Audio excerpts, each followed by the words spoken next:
guys! Good evening everyone. My name is Papa Spark, and I would like to say happy 3rd Mansari LTO family, okay? Long live LTO family once again, okay? Tuloy-tuloy lang tayo dito guys. Mag-enjoy lang po tayo dito. Isit aside po natin yung ating mga problema, okay?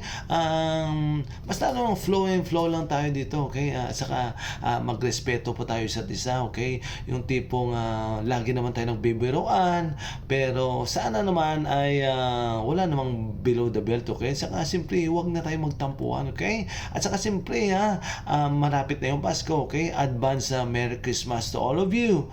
Lalo-lalo sa aking mahal dyan na walang iba kundi si Mami Niclays, I miss you na, Mami Niclays, kung ngala-ngala, singit-singit, ang bango-bango ng mami ko. Yan and that's it guys, and this year to yours, Papa Spark, all the way to your heart. Thank you and goodbye. Bye. Long live LTO family.